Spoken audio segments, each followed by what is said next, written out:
जी students, कैसे हैं आप सब। मैं उम्मीद करता हूं कि आप सब ठीक ठाक होंगे। Students, easy approach to science के प्लेटफॉर्म से मैं कैसर भट्टी आपके लिए नई वीडियो के साथ हाजिर हूं। स्टूडेंट्स, आज की हमारी वीडियो की जो डिस्कशन है वो chemistry class 10th chapter 14 topic 14.4 acidic rain and it's effects पे होगी। स्टूडेंट्स, इस वीडियो में हम एसिडिक रेन की डेफिनेशन को देखेंगे।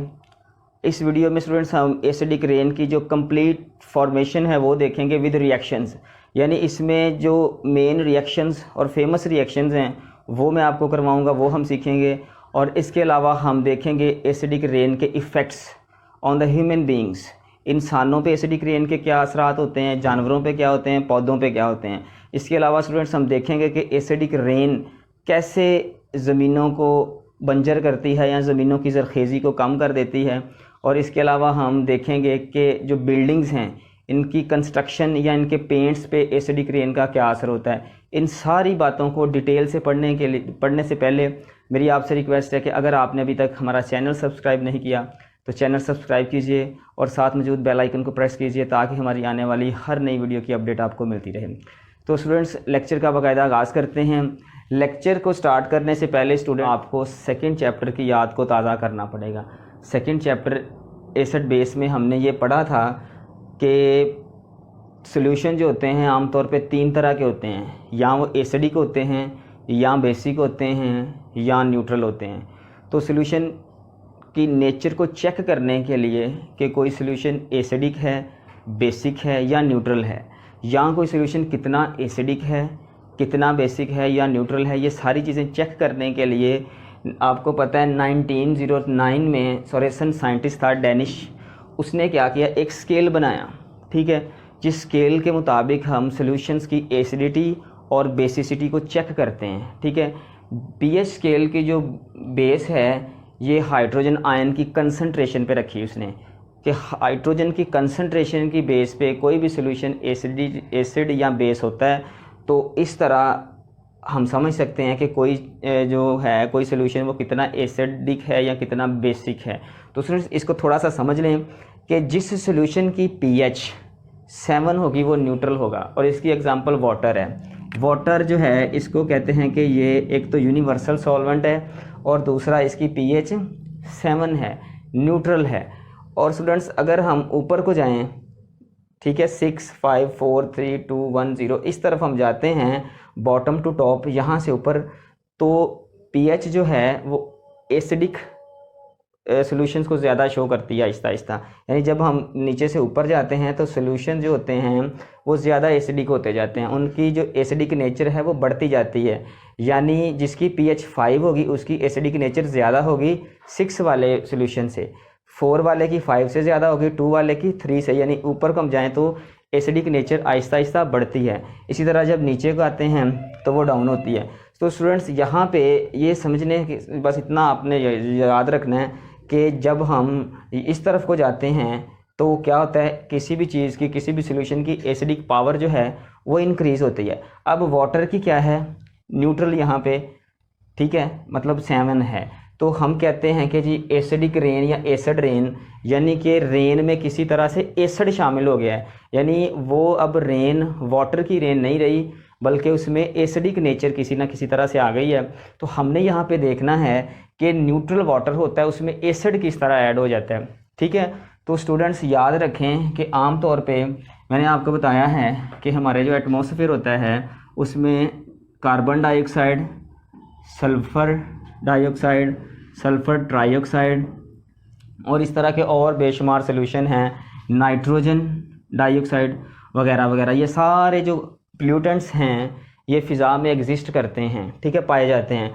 जब ये फ़िज़ा में एग्जिस्ट करते हैं, पाए जाते हैं, तो जब पानी या वाटर इनमें से किसी के साथ ऐड होता है, किसी के साथ रिएक्शन करता है, या ये पानी के साथ रिएक्शन करती हैं, तो क्या करती हैं, इसकी नेचर को चेंज कर देती हैं, इसकी नेचर को इस तरफ ले जाती हैं, ठीक है। पहले न्यूट्रल था तो इस तरफ जब जाएगी इसकी नेचर, इस तरफ pH की वैल्यू जाएगी, pH स्केल की वैल्यू जाएगी, तो मतलब वो एसिडिक नेचर में जा रहा है।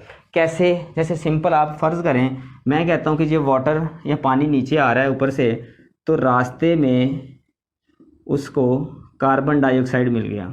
ठीक है, जब कार्बन डाइऑक्साइड मिल गया तो ये क्या बना देगा,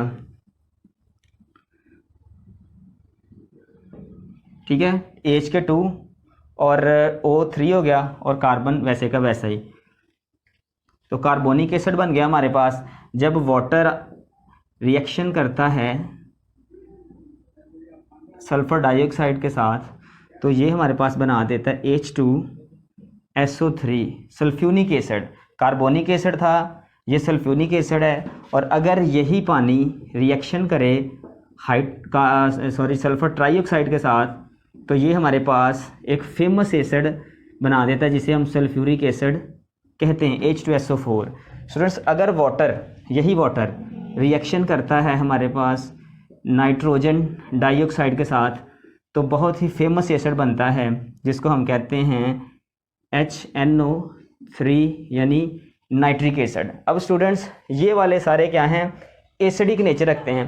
पहले वाटर जो था प्योर था और इसकी नेचर थी न्यूट्रल, लेकिन यहाँ पे जब इसके साथ ऑक्साइड्स ऐड हुए हैं, कार्बन के ऑक्साइड, सल्फर के ऑक्साइड्स, नाइट्रोजन के ऑक्साइड जब इसके साथ रिएक्शन कर जाते हैं, इसके साथ मिल जाते हैं, तो फिर वाटर नहीं रहता बल्कि एसिड में कन्वर्ट हो जाता है। और ये जो एसिड्स होते हैं इनमें आम तौर पे इनकी जो पीएच अगर मेजर की जाए इन सारे एसिड्स की तो ये आम तौर पे 5.6 से लेके 6 तक रहती है। ये इसकी पीएच यानी इसके अंदर एग्जिस्ट करती है, इस वाले एरिया में एग्जिस्ट करती है। तो ये चूँकि लो पीएच वाला जो है रीजन है, यहाँ पे एसिडिक नेचर है लेकिन लो है। अगर यहाँ पे हो जाए तो और ज़्यादा एसिडिक, यहाँ पे चला जाए तो हाईली एसिडिक हो सकता है। लेकिन यहाँ पे आमतौर पे जो एसिडिक रेन होती है इनकी पीएच इस वैल्यू में वेरी करती है, यानी कि यहाँ पे कहीं पे ये जो चेंजिंग है यहाँ पे वो अप डाउन हो सकती है, मुख्तलिफ ये वैल्यू वेरी कर सकती है। तो स्टूडेंट्स, ये इस तरह कह लें कि जो है एसिड रेन की फॉर्मेशन होती है। इस जो वाटर है वो एसिडिक नेचर में चला जाता है जब उसके अंदर नाइट्रोजन के, सल्फ़र के और कार्बन के ऑक्साइड्स, ठीक है, याद रखना है नाइट्रोजन के, सल्फ़र के और कार्बन के, इन तीनों के ऑक्साइड्स जब शामिल हो जाते हैं तो देन फिर वो रेन नहीं बल्कि एसिड रेन बन जाती है। ठीक है स्टूडेंट्स, ये जो ऑक्साइड्स हैं, ठीक है, ये किस तरह पैदा होते हैं ये हमने पिछले लेक्चर में पोल्यूटेंट्स में भी पढ़ा था, तो थोड़ा सा आपको फिर बता देता हूँ कि ये जो सारे ऑक्साइड्स हैं ये ह्यूमन एक्टिविटी से पैदा होते हैं, ऑर्गेनिक मैटर से पैदा हो सकते हैं, जंगलात की डिफॉरेस्ट्रेशन से ये सारे ऑक्साइड्स फ़िज़ा में पैदा हो सकते हैं। ठीक है, इसके अलावा जो फॉसिल फ्यूल्स हैं उनकी बर्निंग से, मेन जो सोर्स है फॉसिल फ्यूल्स की जब बर्निंग होती है तो उनकी बर्निंग के दौरान ये वाले ऑक्साइड्स जो मैंने ऊपर लिखे हुए हैं ये सारे बनते हैं और ये फ़िज़ा में जाके स्टे करते हैं, फ़िज़ा में रहते हैं। और जब बारिश आती है, ठीक है, तो वो प्योर वाटर की फॉर्म में होती है, लेकिन रास्ते में जब ये देखते हैं एक साइड से देखते हैं तो इनके साथ रिएक्शन कर जाते हैं, जिसकी सूरत में ये प्योर नहीं रहता वाटर बल्कि एसिडिक नेचर में चला जाता है। तो ये इसकी फॉर्मेशन के ज़िम्मे में आ जाता है। हम इसको कह सकते हैं कि हम ये एसिडिक रेन की फॉर्मेशन है या इस तरह एसिडिक रेन बनती है। ठीक है, ये सारे केमिकल रिएक्शंस जो हैं 3-4 हैं ये आपने याद रखने हैं इसको। ठीक है, और ये फेमस है, इसके अलावा और भी हो सकते हैं लेकिन ये फेमस ज़्यादा हैं तो आपने इसको याद करना है। तो अगर आप इसके इफ़ेक्ट्स की बात करें कि इसके इफ़ेक्ट्स क्या हैं, तो स्टूडेंट्स इसके इफ़ेक्ट्स बेशुमार हैं। मतलब कह लें कि इंसानों पे, जानवरों पे, कीड़े मकोड़ों पे, पौधों पे, परिंदों पे, ज़मीन पे, हर जगह पे ये जो अगर ये रेन हो तो इसके इफ़ेक्ट्स होते हैं। ठीक है, जैसे इस पहले हम बात करते हैं हेल्थ के बारे में। देखें, अगर ये रेन यानी एसिडिक रेन हो तो कहते हैं कि जो स्किन कैंसर है या फोड़े फिंसियाँ जो जिस्म पे बन जाते हैं या अक्सर ज़ख़म बन जाते हैं वो हो सकते हैं, हमारी जिल्द ख़राब हो सकती है। ठीक है, जानवरों की जिल्द भी ख़राब हो सकती है एसिडिक रेन से, क्योंकि बेशक ये वीक पीएच है, वीक इसकी पावर है, ठीक है, लेकिन फिर भी चूँकि नेचर इसकी वाटर नहीं रही, एसिडिक हो गई है तो ये ख़तरनाक होती है। ठीक है, बॉडी के लिए, स्किन के लिए उसको ख़तरा दे सकती है। अगर इसके अलावा हम देखें बिल्डिंग्स के लिहाज से तो एसिडिक रेन जो होती है ये बिल्डिंग की कंस्ट्रक्शन जो है उसको ख़राब करती है। ठीक है, जो सीमेंट ताज़ा किया हो या जो नए घर बने हों, नई बिल्डिंग्स बनी हों तो उनकी दीवारों को ये डैमेज कर देती है। आमतौर पे जो पेंट किए होने उन पेंट्स को ख़राब कर देती है। पेंट्स की जो ऊपर वाली लेयर होती है उसको वीक करके, डैमेज करके तो सरफेस से उतार देती है, ठीक है, एसिडिक रेन। और अगर इसके अलावा आप देखें कि जो ज़मीन की ज़रखेज़ी है, तो जिस ज़मीन पे ये वाली, जिस जगह पे एसिडिक रेन हो, उस ज़मीन की जो ज़रखेज़ी है वो वीक हो जाती है, वो अच्छा फल नहीं देती और टाइम से जो है ग्रो भी नहीं करती, ठीक है। और इसके अलावा अगर आप इसका देखें प्लांट्स के ऊपर, तो प्लांट्स जो हैं उन पर भी इसका बहुत गहरा असर होता है एसिडिक रेन का। उनके फलों पे अगर ये एसिडिक रेन जो है फॉल करती है तो फल ख़राब हो सकते हैं, पत्ते जो हैं वो नाजुक होते हैं वो ख़राब हो सकते हैं, उनके क्लोरोफिल डैमेज हो सकते हैं, स्टोमेटा ख़राब हो सकते हैं। इसके अलावा जो फूल हैं, ठीक है, उनके पेटल्स और सेपल्स वगैरह अगर इन पे ये रेन होती है तो वो सारे डैमेज हो सकते हैं, ख़राब हो सकते हैं।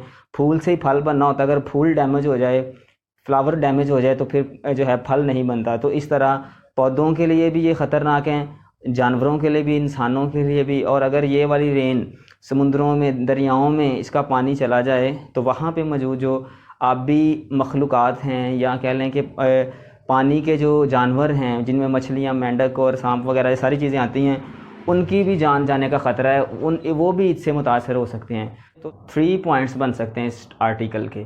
पहले आप लिखें डेफिनेशन, इसकी डेफिनेशन है the rain having a pH lower than that of neutral rain. Definition लिखें नंबर 1 पे। उसके बाद आप इसकी फॉर्मेशन लिखें। फॉर्मेशन में आपने थोड़ी सी इंग्लिश जो है, थोड़ी सी थोरेटिकल जो है वो एक्सप्लेनेशन करनी है। उसके बाद लिखें रिएक्शंस, ये रिएक्शंस हैं 4, ये रिएक्शन लिखें। उन रिएक्शंस के बाद आप नीचे इसके इफ़ेक्ट्स लिखें, ठीक है, ऑन हेल्थ लिखें, ऑन डिस्ट्रक्शन ऑफ बिल्डिंग्स लिखें, ऑन एसिडिटी ऑफ सॉइल लिखें, और आप लिखें इसके बारे में प्लांट्स के ऊपर इसका क्या असर होता है। तो ये हेडिंग्स बना के आपका जो पूरा एक लॉन्ग क्वेश्चन, पूरा एक आर्टिकल इस तरह होता है। तो स्टूडेंट्स, आज का हमारा जो टॉपिक है वो ख़त्म होता है। नेक्स्ट नई वीडियो के साथ मिलते हैं।